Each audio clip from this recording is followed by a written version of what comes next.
All right. Welcome to Key Ministries Idea Share. My name is Beth Golick. I'm joined by Catherine. I'm going to point like she's down here, but that's probably only on my screen. So Catherine Boyle is our Director of Mental Health Ministry. She's waving. And so it's November. So everybody, what's going on? Who wants to start? And this is literally like just your opportunity to share like encouragement or to share what you're struggling with right now. There is no agenda. Barb, take it away. Okay, so the good news is in Wonderful Works Ministry, there has been a lot of stuff going on in the background the past couple months that's very exciting and going well. With that, I had felt very prompted, like pretty much unmissably prompted, that it was time for me to step down from leading the church ministry because it's come to the point I can't lead both well. So this is my last official month leading the church ministry that I started and have basically been leading or co-leading for 8 years, the whole time it's been there. So just any encouragement or advice for how to step aside well as we look at the transition to new leadership and in the bumpy time in between getting the new leader in and me stepping down. So yeah, okay. So before we jump in, so first of all, like thank you for all you've done. These 8 years, yeah, and thank you for all you're doing with Wonderful Works Ministry. It's such a great resource. Thank you for like listening for that Holy Spirit nudge, like being open to that and being obedient to that. So, yeah. All right, people, what words of encouragement do you have for Barb? Has anybody been through a similar thing where you've really like kind of birthed a ministry and then it was time to step away? That's hard. That's hard. Anybody have any experience there? Yeah. I didn't birth it. I'm one who stepped in behind someone who birthed it. So I'll give you a little perspective. It's just personal opinion. Like I used to not understand when a pastor would retire or something that he would leave. Like, stay there, you're still family and all that. But I recognized when my predecessor stepped out that had she stayed around, I would have been doing everything in the shadow of that and really trying to keep going what she was doing. And I'm a different person with different ideas and all. So there was some freedom that came because she pulled away so fully, but she was still a resource for me to call on. But she wasn't around where like all the ministry families could say, can you believe what Dina's doing? So she was a very positive help in that way to me without contributing to any tension in the transition, because there people love you. They will be sad, very sad to see you step out. Yeah, that's good. That's a good perspective. And you got a thumbs up from Lillian on that one too. So in the chat, Tiffany's sharing reminds me of Elijah and Elisha or Moses and Joshua pacing on the mantle. Yes, Sylvia. So the first thing that came to my mind was train your leaders well. So whoever is following won't have a leader dismissal complex. I was the director of a ministry for 25 years and I'm still at the church, but there's a new leader. Mm-hmm. And I embraced the new leader, supported her, and it's okay. My time is up. I got other things to do. I don't have time to be watching over your shoulder. And I'm still a part of the ministry. Mm-hmm. So you have to know how to lead well, but at the same time, you have to know how to follow well. And when you know how to follow well, it's not about the position that you're in or who took your position, because it didn't belong to you to say, okay, that's enough. No, that's great. Thank you, Sylvia.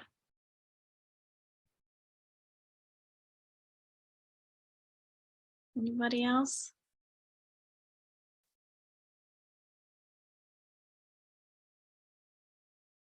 I would just say thank you for those perspectives. Those are both really good and really helpful. And I also have to give a shout out to Julie Meekins, because I did call her about a month ago and she was really encouraging. And so Julie, yes, I did take your advice, and I'm making a clean break at the end of the month. So thank you for listening. She was going to try to do 50 gazillion things at one time. So we just needed to love on this lady. Yeah. And that's why I love this group. I mean, you guys, seriously, so awesome. John's sharing in the chat, no from advice, but we'll be praying for you, Barb. Yes. And we Thank all you. Yeah. And if you guys would please just pray for the new leader. We don't have a new leader in the wings ready to step up. So there's going to be some decision on what that's going to look like. It may change from how we've done it in the past, but just prayers that that person gets in place fairly quickly would be awesome. And I can see Catherine's taking notes. So I 100% am betting that she is going to be bringing this to the Key Ministry prayer team. So Thank you. Yes. The ministry called 139 Kids. 139 Kids. Okay. Love it. Thank you. I bet I know where that was named after. Okay. Yeah. Yeah. All right. And Diana's saying, thank you, Sylvia. I needed to hear your advice today. We always need some good Sylvia advice, don't we? She's good that way.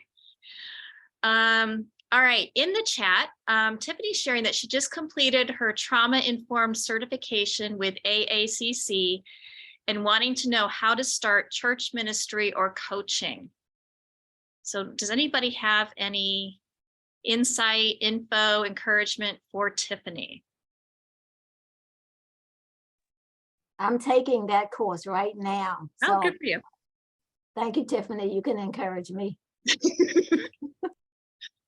It's a good course. I Most of us. completed it way ahead of time. So now I'm going back through quick style, the life coach, the profession. So I took, long story short, I took the professional life coaching certification with them last November. And so those modules in a week, and I want to go back through those. And I had started with the mental health layman coaching. So currently I serve full time as a case manager for youth and adult out of a mental health clinic, but I'm feeling like there's more to be done like within the church. And so just how to start, like not completely transitioning, but how to start like just picking up some clients on the side to bring in an additional stream of income.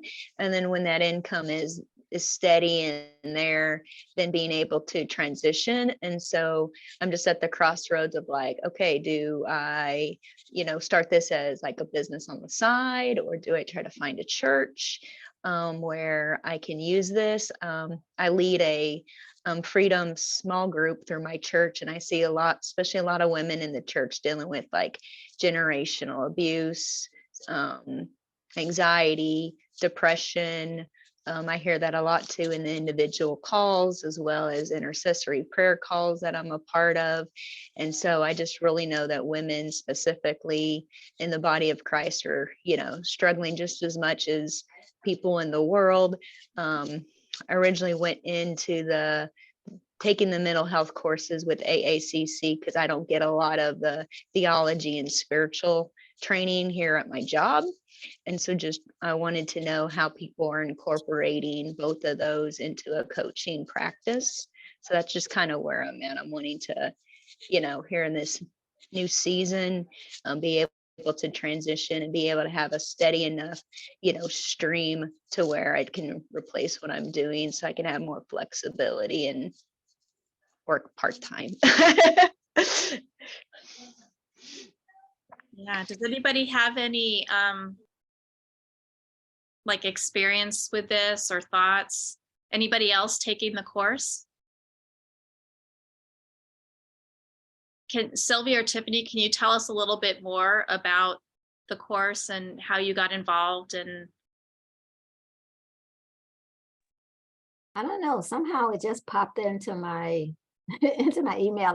I don't know how I got it, but it looked interesting. And because we have a mental health ministry at our church, which I participate in, and because as an occupational therapist, I used to work in a hospital. I just wanted to, and because there is just so much talk about mental health issues and everything. I just wanted to be more informed. And the course, part of the course that I'm taking just takes you through being a leader, a counselor, a support person. And I don't know what I'm going to do with it. I just gather information for the day that I need it, so that I'm not left unawares as to what's going on and that kind of stuff. And just because of my position in church as well, I just need more information.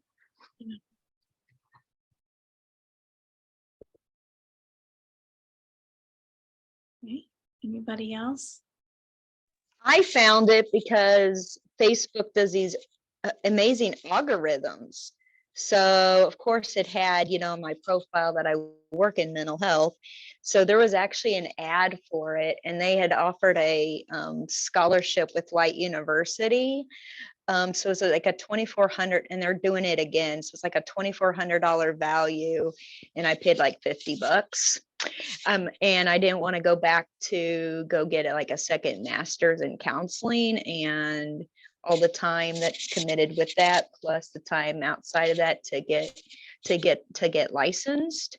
And so I found that it's very, as Sylvia is finding, very flexible. So being able to, still maintain a full-time job, do other ministry, within the church. And so, yeah, I mean, a lot of it for me was like reiterating kind of what I already knew, but adding in the faith component to it. But yeah, that's where I'm at.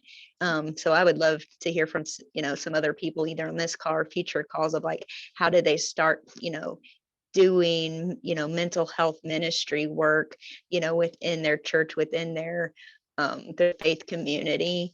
I also am plugged into a mega church online, so there's a lot more options, there. So part of my vision is being able to do individuals or groups using like a Zoom platform to reach more people. Yeah, so this is great. So Tiffany, I definitely want you and Catherine to get connected. As I said, Catherine's our director of mental health ministry, and it, as Catherine mentioned in the chat, in case you saw it, yeah, Key Ministry is always looking for more like actual resources we can connect people with for different types of, training and information. And so, yeah, we'll make sure that you, Catherine and Tiffany, get connected for sure. Yeah. I'll reach out to both you, Tiffany, and to you, Sylvia, to find out, how you got the information, because if it's available broadly, and it's inexpensive like that, then, that is a great thing to be able, for us to be able to share with many ministry leaders. And I would think the AACC would be interested in having many more people go through the program as well. So thank you for mentioning both of you ladies. Yeah. All right. And then, so in the chat, so if your church has embraced foster care, there is tremendous need for education there for foster families and for the teachers as they naturally view/judge a child's behavior from what they already know, which usually does not include trauma. Yeah, so that's a really good point. Thank you. Yeah. Okay. And Tiffany shared her info in there. Okay, and then Andrea's sharing, Marianne Bradbury just came to our church to help train our leaders/teachers. She's coming back in the spring. So Andrea, their children's pastor, and their care portal pastor have a Zoom set up. Kim Botto, yeah, in a few weeks to help us as well. That's great. Excellent. Yeah, so this is definitely like being trauma informed and just having,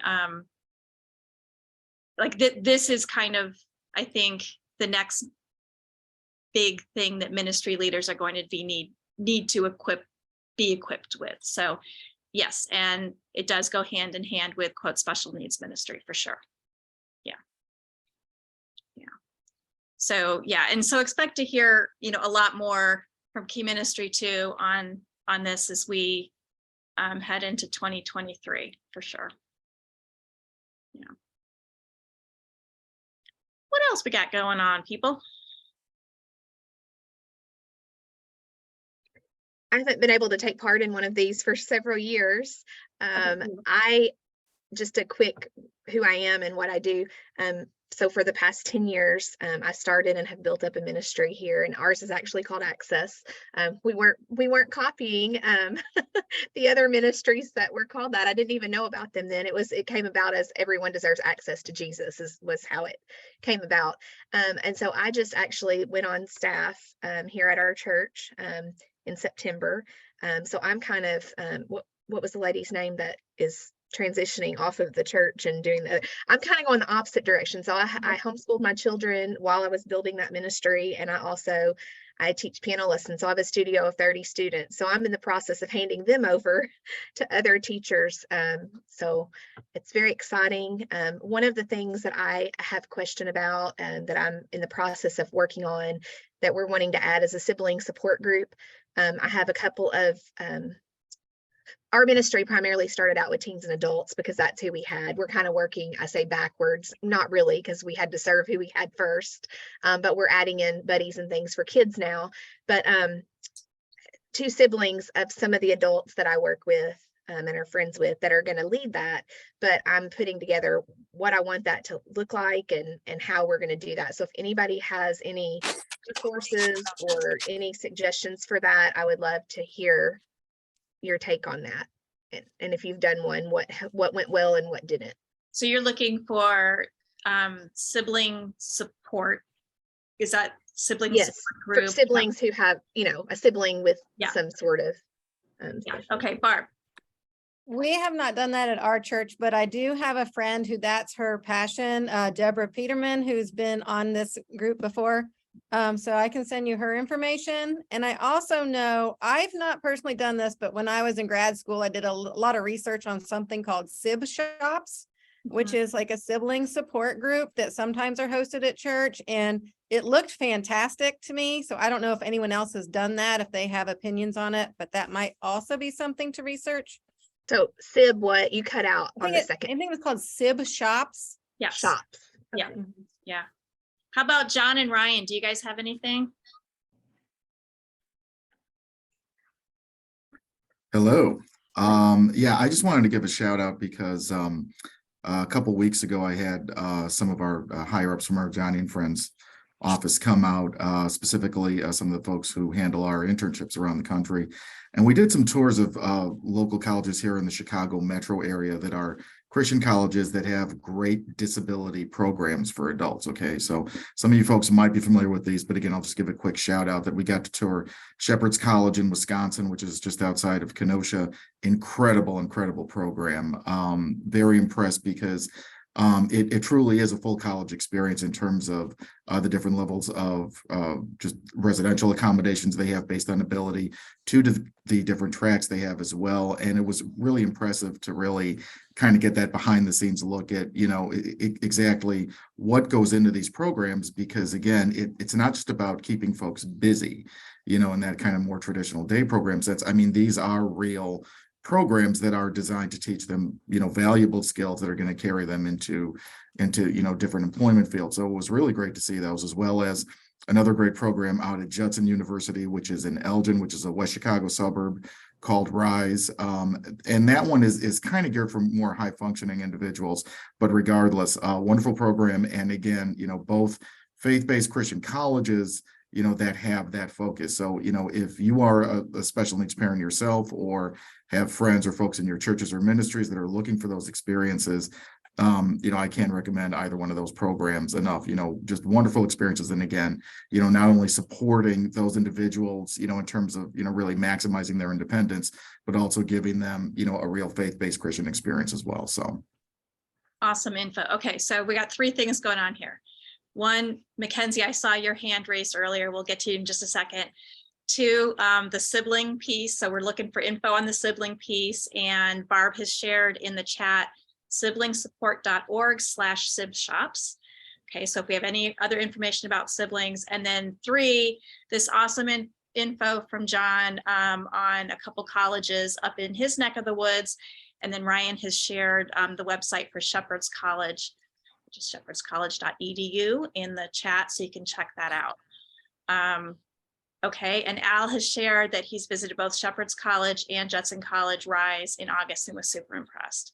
I'm super impressed with Al because, man, he gets around and he checks all these things out and reports back, and I love it. So thank you. All right. Anything else on siblings? Yes, Catherine. Oh, your webinar coming up. Yes, so I was just going to put in the chat, but I'll just go ahead and say it since I'm talking now, that we've had, over the years, we've had quite a few posts on our blogs about the importance of taking care of the needs of the typical siblings in the family.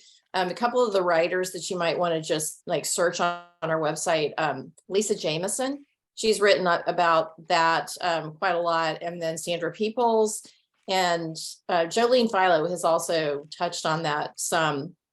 We're actually doing a webinar at the end of this month, which is kind of the extreme negative end for children who are the typical siblings that have a sibling that has disabilities or special needs, and that's about preventing parentification. And if that's a new term to you, it's basically when more than likely a well-meaning parent inadvertently puts adult-sized responsibilities on a child's shoulders. So we're going to actually be talking with Lisa and Jolene in that webinar. And my podcast episode this month is going to be about that as well. So definitely look for those and encourage you to sign up for the webinar, and I'll drop the link in the chat. Yeah, and so keyministry.org, you can access the blogs, the Church for Every Child blog, and the Special Needs Parenting blog, and the podcast as well. So, all right. So on sibling support, so Doc is asking, what age group are you shooting for? Kids, teens, or adults? We really haven't said that yet. There's nothing in our area at all. So it may be very, have them come at different times and try to hit more than one age group. Probably starting with younger kids to mid, but I don't know for sure yet. We're just in the very beginning stages of this. So you're pretty open at this point. Yes. Yes. All right. So let's move to Mackenzie. You had your hand up, right? Would you like to share? Yes. I work for Pause for Parents, Play for Kids over in Ohio. I don't know where you guys are at, but we're all over. Where in Ohio are you? Okay. We're in Westchester, which is just north of Cincinnati. So we provide respite to families who have children with special needs. And we have a program on Sunday mornings called Unlimited, where we try to bring Jesus to them as best as we can. And we're super experienced with like the younger children, but we are starting to get a more teen adult group that wants to come, and we are struggling with engagement. And because like it's easier, like younger kids, you can like get them a craft and show them like the cute little Bible story videos, but with our older kids, that like doesn't interest them at all. And so we're kind of struggling with that engagement piece. And I didn't know if anyone has anything they'd like to share amongst that. And if so, I'm all ears. All right, people. Doc. Yeah. So first off, congrats on doing that. When trying to work with your students, so middle school, high school, and adults, the way you're going to minister to them, obviously, as you're saying, is going to be completely different than what you're doing for your elementary and preschool kids. And a lot of times, they don't like when they're being combined in with the elementary kids because they like trying to be older. Even if intellectually they may be on the same level curriculum wise, they like having the difference. So there's a couple of different ways that you can go about things. One, you might just see about starting off, what I've done is I start off with them in worship with the general congregation. We save a couple rows in the back of the sanctuary, have general worship with the congregation. And then before the actual service, the message starts, we would be dismissed and go downstairs, and then we would do our own message at that point. And then find curriculum that works. Some of the best curriculum out there, if you're looking for that, would be from Ability Ministry, Ryan Wolf. He's got some fantastic curriculum out there that's perfect for teens and adults. It's a PowerPoint based model that does a really good job. It's not kiddie. It's at a level that they're going to understand and really welcomes them and interacts with them. There's multiple other levels, other curriculums out there too. I'm more than happy to talk with you and help you through that. I've helped many churches in starting, student as well as adult programming. But those would be some of the first things that I try to start. And what I found, the teens and the adults, they don't even mind being in the children's ministry area to have a class in that, as long as you're not treating them like a child.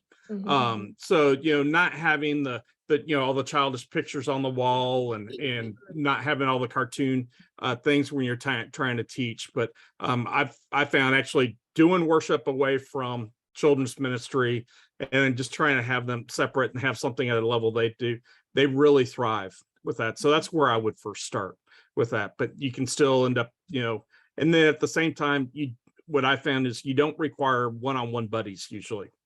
With that, you can end up changing it where you can kind of do a group model instead. And so depending on, you will have some individuals who will require one-on-one, but then you may need, 1-on-3, 1-on-4, depending on who the makeup is of your group. So that also makes it a little bit easier, but you will want to make sure you have one person in particular who will be the teacher, who will be actually teaching the lesson and going through that, just so that you have that consistency going. But I'm more than happy to talk later with that too. Yeah. What was the name of the curriculum under Ryan Wolf? Yeah, Ability Ministry. And so it's Ability Ministry. I think it's .com. abilityministry.com. And he's got just an absolute ton of different curriculum there, and you can buy a lot of it. Yeah. Okay. So Catherine put the link in the chat. Thank you, Doc, for that info. We're going to go Sylvia and then Andrea. Your mom is heading it up. You better do it. We have, when we came back from the pandemic, we started, and we had already before, but we are more consistent now because we have more participants. We have 3 groups of individuals that we teach each Sunday. We have children, we have youth and young adult, and then we have adults. And the youth and young adults and the adults, we use the same curriculum. The children's curriculum is a little bit different, but it's one that the whole Sunday school uses. And I've just adapted it to accommodate their age, their needs, with some modifications in terms of the language. We do our own praise and worship because everything that we do in Sunday school now is hybrid, because we have some individuals that are still viewing virtually, and then we have some individuals that are coming in person, which can be challenging a little bit, but because they are youth and young adults and they are adults and they don't need the same supports that the children need, it's not as complex. And like Doc said, we don't need the one-on-one support. But they enjoy it because they get to lead the worship. I don't sing, that's not my gift. So we do videos and songs that they can sing along to. And then they get to pray and read scripture and participate. And we are able to annotate online so that there are activities that they can participate in. They do crossword puzzles. We might play Kahoot. There are lots of things that you can do with them that they participate in, and asking them, well, what else do you want to do, kind of thing. But that's how we run our Sunday school lessons. And what I'm planning on doing, we used to participate in with Buddy Break, We don't participate with, but we don't partner with Buddy Break any longer for respite. We have created our own respite program where we've kept the groups the same as we do for Sunday school. But we have a 4-hour respite for children on the 4th Saturday of each month. The 2nd Saturday of each month, we're going to do respite for youth and young adults. And then on the 3rd Friday, we're going to do respite for adults who may be coming from day programs that also need supports. We are doing spiritual formation. It's 2 components to all of the groups. We're doing spiritual formation, where we have a Bible study lesson and activities that they have to do for at least 1 hour of the time that they're with us for respite. And then the rest of the time, we're going to, with the children, we're going to do play skills and motor development skills. And with the youth and young adults and the adults, we're going to be doing living skills, life skills, and community-based skills, where they will learn some of the life skills that they need to be learning and practicing at home. So in that 4 hours that they're going to be with us, we're going to be doing those kinds of things with them. Wow. So for those of you who don't know, Sylvia is part of a very large church.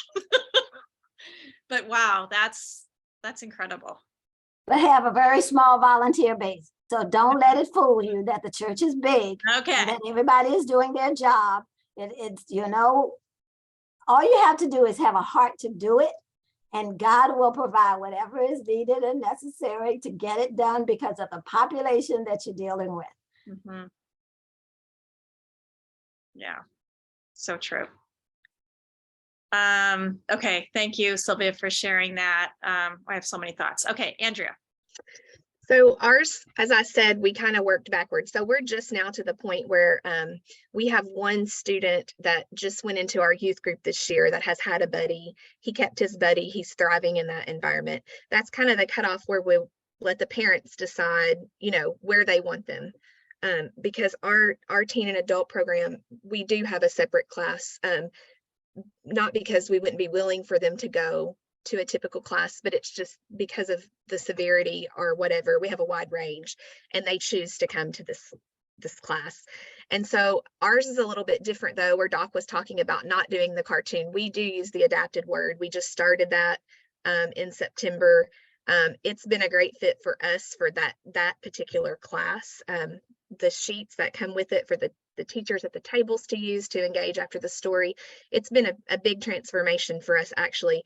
And we had students that weren't participating when we tried other things, that even though it's a matching book that they're doing, every one of our students is participating now every week. And so it's been a good fit for us. I'm excited to look into Ryan's stuff for maybe other times, because as y'all know, the curriculum, some of the hardest part sometimes when you have such a wide range. But we also go in for the song portion with the rest of the congregation. And then we come into our own class and we do more songs, but that's more kiddie songs kind of, but they love it. I'm always reevaluating. Are we going too high? Are we going too low? And what we're doing is working. And then we kind of have a prayer time, very set routine that we do. And then our story and, lesson, sometimes a craft. Sometimes we'll stop and just do a game day to do something totally different. But the adapted word has worked very well for us, for the people we have coming now. So, so I love that we're kind of like different people there's not like one set way, this is how it works.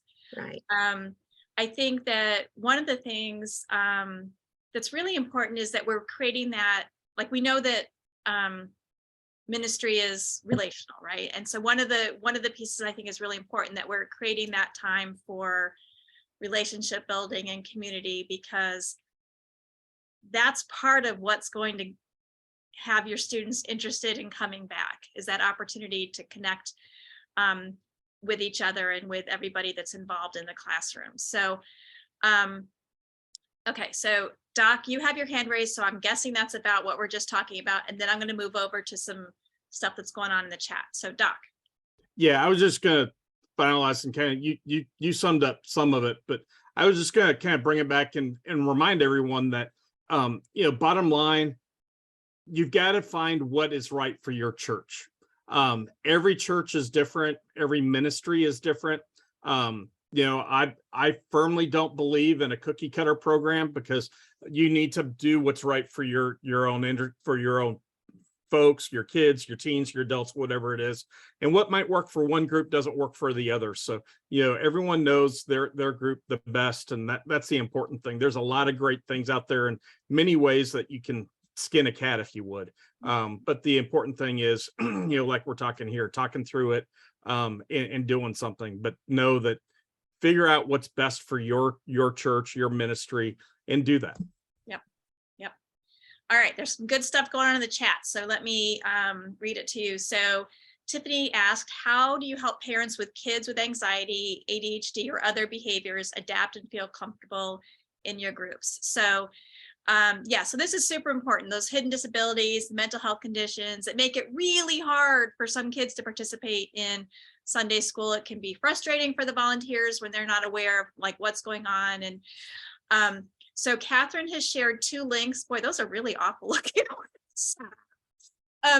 Okay, so, but it's really great information. So, and we'll share them when we post this video. We'll share links that you can just click on to get there. But Key Ministry has put together some resources. It's part of a series. So it's like, there's this kid. So you hear, you know, like, there's this kid in my Sunday school class.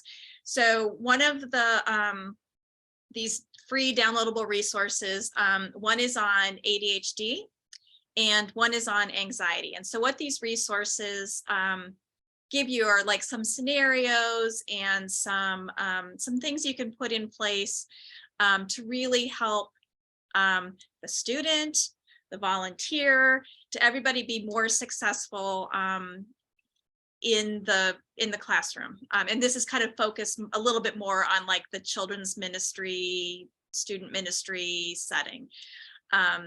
So I do encourage you to check those out. Again, free downloads. I know Wonderful Works has some really great resources as well. So those are a couple places that I would definitely, you know, point you to check out. So, and Andrea's sharing a link. So it's, so this is a curriculum link, I'm guessing. Where are you? I lost you. There you are. Is this a curriculum link? Yeah. Okay. So it's teachers.payteachers.com, and it's a bundle. Okay. Oh, it's the adapted word. Okay. So I'm sure you go to Teachers Pay Teachers and probably search on the adapted word, but it's this is an Old and New Testament bundle, it looks like. So thank you for sharing that. Man, we have, okay, Barb. I just wanted to continue that just a little bit, because I noticed that part of the question was, how do you help the parents feel comfortable? And so I think that that is a really important part of that question. That if you are a parent of a child with a hidden disability, it can be really difficult to bring your kid because you're afraid you're going to be judged. So the best way you can help them is by listening and asking questions. And it's really about building that relationship in a safe way.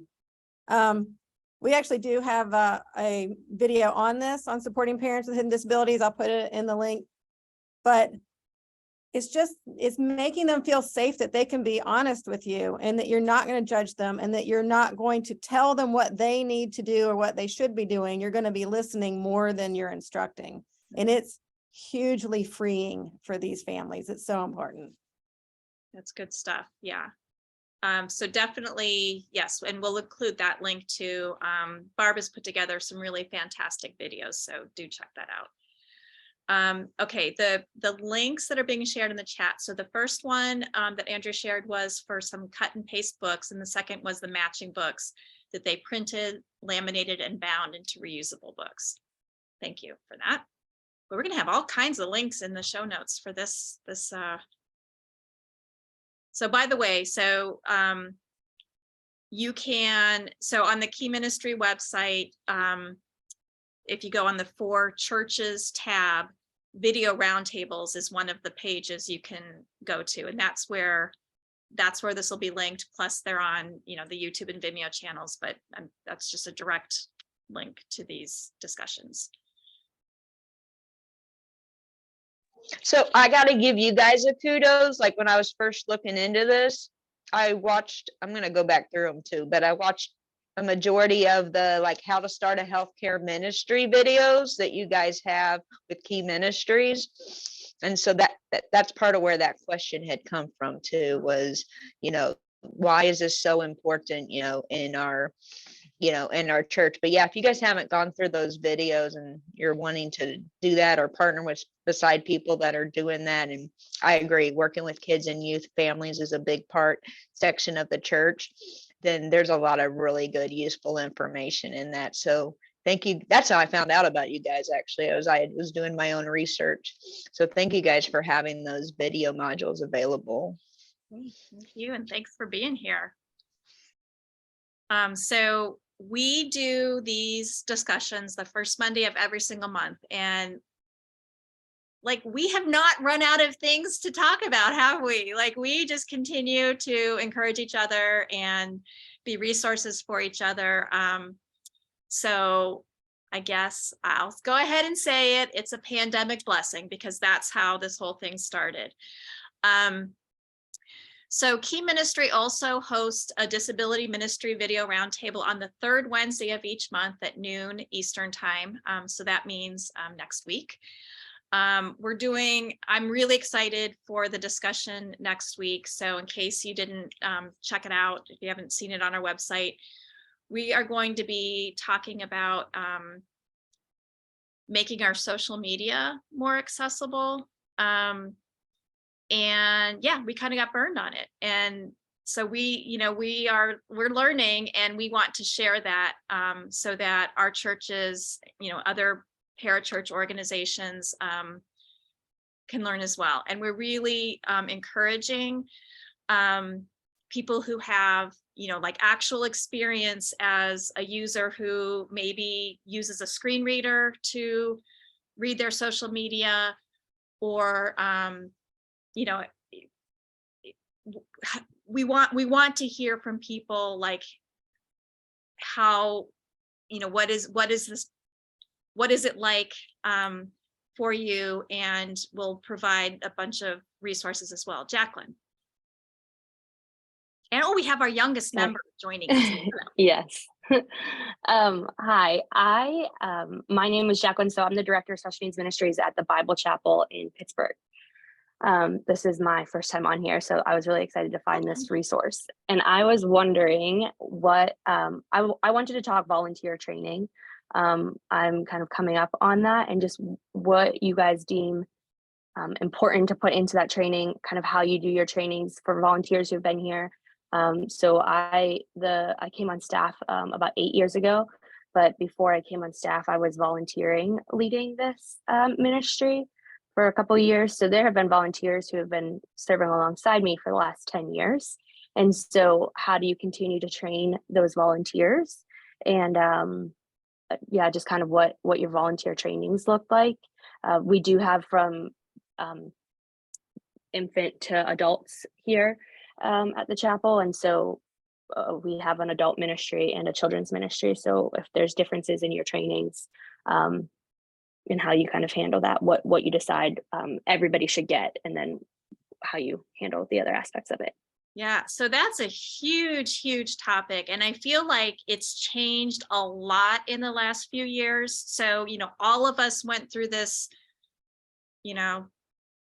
we basically had to start over, right? Like how many of you had to almost pretty much start over after COVID, like when churches were reopening? I mean, so this group, this idea share actually started in March of 2020. So when, churches shut down on what, the 9th or the 13th of March or whatever it was, we started meeting, and part of what we did was talk about like, how do we continue to pour into our volunteers and involve our volunteers so we don't have to start all the way over. But many churches have had to start completely over with volunteers. And so like, I almost see this as a whole nother roundtable topic, and I would propose that we do it in December, because we already have our November date. Can we table this discussion and have it be our December topic? Are we cool with that? I mean, that's not really fair for poor Jacqueline that asked the question, but I want to give this, like, It's totally fine. It's important. Like, can you, is Yeah, that okay? I do have a training. Like I do have trainings, but I know that they can be better, and I want to better equip my volunteers. And so just hearing what other people are doing, and I mean, I get asked that a lot from churches in this area, what our trainings are, and so I'd like to help equip them as well. Yeah. So let's do this. So this will be our December Disability Ministry Video Roundtable topic. So it'll be the third Wednesday in December at noon. So please come and either be listening or be sharing. Bring your resources. Get ready to throw those links in the chat. Let's do this. So remind me. Thank you. So Catherine, oh, December 21st. Wow. Okay. Well, Where do I find the link for that? I'm sorry. Okay, I so only yes, found this so if you link. go to keyministry.org and then you click on events. So here's a little secret. If you have registered for the Idea Share, which clearly you have because you're on here, it's the same link every single month and you'll get that. If you've ever joined a Disability Ministry Video Roundtable, it's the same link every month and you'll get the email every month. So go ahead and like join for next week's roundtable, and you'll continue to get, the invitation to join each month. So yes. Okay. So December 21st, we will all meet. You can wear your Christmas hat. I don't care. You can be in your Snuggie at home, whatever. Okay. So yes. So let's see what's going on in the chat. So not to jump ahead to December, but John is sharing what Johnny and Friends has for some, training. So definitely check that out. And yes, Wonderful Works has some great video, really good volunteer training videos. SOAR has training video, does training as well. Yes. So, okay. And then so Glue, Tiffany, tell me, Glue, I'll bring more info on Glue, an online platform. Is that? Yeah, it's an online platform. So they partnered up with AACC, Association of Christian Counselors, and they have what's called explorers. So they're people not necessarily connected to a church, but they may see it's. There's also a thing called the He Gets Us project, where it's different short videos that they may see either online or they're doing like marketing, advertising work, and like public sports events and that kind of thing. I've seen them on TV actually. Yeah, and so they will reach out, and so then they have carrying people like us to the church that will reach out, to either pray or see, answering, like these explorers are looking for things, and we know the quality of information online is great, right? Not really, but and so they're looking for like real answers, but they don't know where to go, and so then we get to connect. And so when My Big Church Online gets more of their volunteers in place, we're going to revisit it ourselves. But like Rick Warren's church just got involved on it too. But yeah, it's a platform for that. But you can also put like your volunteers or your different teams that you already have it into that database as well, as a form of like communication and everything like that. But yeah, it's a fairly newer resource that plus I was able to get involved and have like the first year of using the platform for free. So they'll offer a scholarship depending on your like church size. But I think it's a great way to not only reach people you currently have, but as you're outreaching, people that aren't within your church. And then they do different training videos, on how to do that effectively, like what not to say or what not to do when an explorer, is reaching out. So it's a really effective, funnel type of resource. All right, so that's gloo.us. Yes, and Andrew has shared in the chat that Sandra Peoples also has a great buddy training video. Yeah, good stuff. All right. Wow, everybody, this was awesome today. I never know. You're like, oh, maybe we've run out of things to say, but clearly that's not the case. So Any last questions or thoughts? Looking around. No. Oh, yes. Yeah, Diana. Oh, I was just going to add, it kind of goes back a few topics, but we've used for our older youth and adults a curriculum from Lifeway, and there's a leader's guide and there's a participant manual. And it's, at first I was very doubtful of it. We've been using it for years because it looked kind of old school to me, but our group really loves it. So it's called Access, ACCESS, and it's a curriculum for older youth and adults. So, and with our group, it's pretty successful too. I agree with everything that everyone was saying, but we add in little components too, like trips to our coffee bar so they can get coffee. So, you know, really treating them as adults and not kids, putting them in a room. When Al was here and visited, I think you got to meet up with that group. You know, so they sit in regular round tables and chairs and stuff like that. So just gonna throw that out there, but That's cool. what we do. Al gets around. Al gets around. All right. So I want to, because they have their cameras on, I want to say hi, Meekins. Hi, Patrick. Hi, Allison. It's good to see you guys, even though you didn't unmute today. All right. Well, thank you everybody for just being here, for your encouragement, your questions. You just made my day. So we will see you hopefully next Wednesday while we talk about social media. And then the first Monday in December where we'll meet again here, and then the December 21st where we will talk about best practices for volunteer onboarding and training. And also the parentification webinar on November 30th. Yes. So, all right. Well, thank you, everybody, and have a great rest of your week.